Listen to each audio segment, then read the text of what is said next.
And so I did something very brave. I decided I was going to read the New Testament. But where can I find the New Testament? In a Jewish neighborhood in Brooklyn. So I walked into the local branch of the Brooklyn Public Library, and there on the shelf, Dewey Decimal 220, you will find Bibles. So I went to the stacks, kind of looked around, made sure no one was looking at me or watching me, because I had a lot of Jewish friends in the neighborhood, and I pulled the Bible off the shelf, full Bible.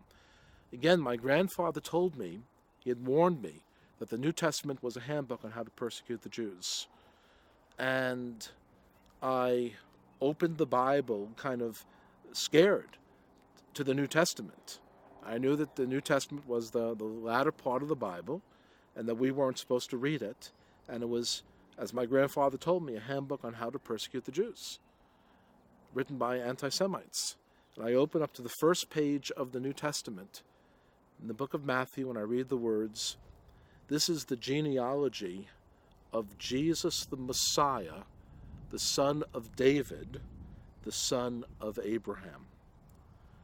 So far, everyone is Jewish. Jesus, David, and Abraham. And as you continue reading Matthew, just about everyone is Jewish. So it turns out this is a story in the New Testament of a Jewish man. Yeshua is, of course, his Hebrew name, the only name by which he was known. His name is Yeshua. He was born to a Jewish mother in a Jewish town in a Jewish country. So what could be bad about that? And I said, well, what's all the controversy? And as I started to continue to investigate further, I said, I've got to find someone who can explain this to me.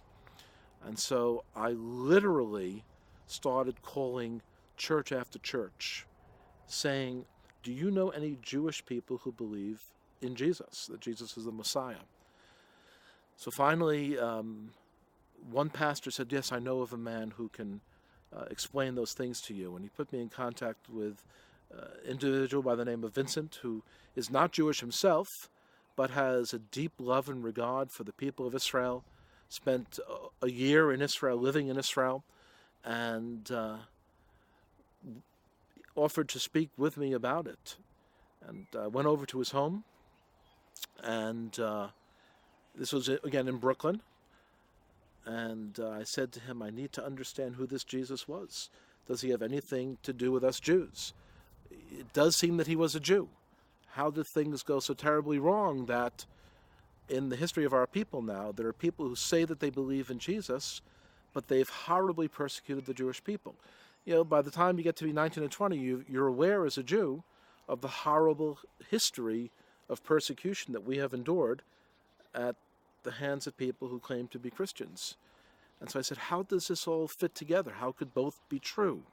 How could Jesus be Jewish, and yet the people who say they believe in him have, so many of them at least, not all certainly, but so many of them have persecuted our people? And so he took me through a study of the scriptures. And turns out, I quickly came to understand that he knew more about my Bible than I did. Most of the time when you go to shul, when you go to synagogue, most of what you're reading are liturgical prayers. They're very beautiful, they're very nice, but they're not so much giving you an understanding of Scripture. And so he was able to open up the Jewish Bible and demonstrate to me that God had a special relationship with the Jewish people, that he had a concern and love for the Jewish people, and that he made a promise to send to the Jewish people the Messiah, the Mashiach, and that Mashiach would be, according to the Jewish prophets, born in a certain place. The prophet Micha said he would be born in Bethlehem, in Bethlehem, in Judah. Other places said the Messiah would be born in a very unique way as a miraculous sign. He would be born of a virgin. And he showed me all the evidence, and he said in history, there is only one man who fits all of this outline of all of these hints, of all of these prophecies of what the Mashiach would be like. And he said, "It's Jesus." And I said, "Well, not so fast. I'm not so sure. What's this Trinity thing? 3 and 1 and 1. How do you make that go together?"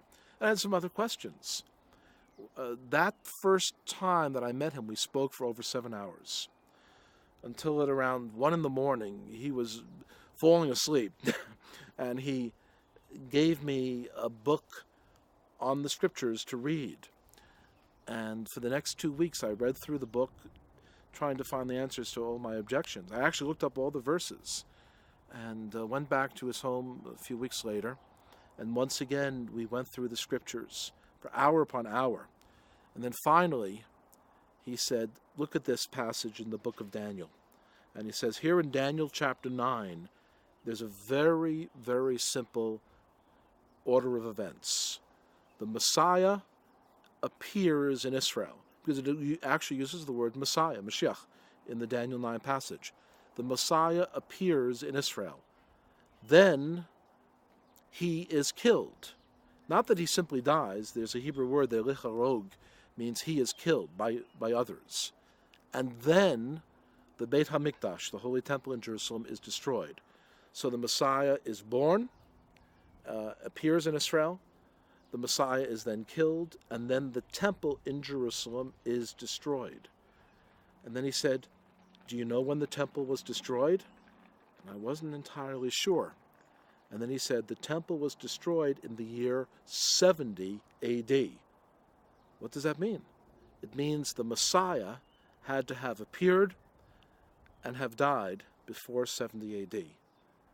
What Jew who lived before 70 AD was born in just the right place that the prophets had foretold, born in the miraculous manner that the prophets had foretold, and did what the Mashiach was supposed to accomplish in his first coming? There's only one Jewish man in history that meets those requirements, and it's the God-man Jesus of Nazareth.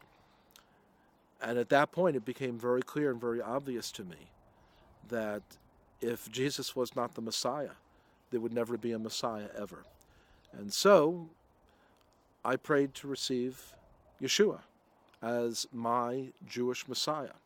I was keenly aware at that moment that it would be the most life-changing decision I would make. That's why in our first meeting I said, I'm not ready to do this. I'm not ready to jump into something that I know will change my life. And I need to make sure that this is real, that he is who he said he was. And so I prayed to receive the Messiah. At no time did I ever imagine that I was abandoning my Jewish identity. I was very content to be Jewish. And so I didn't feel I was trying to escape it, but rather that I was gaining the Jewish Messiah. And so for myself, that was something that was a good thing.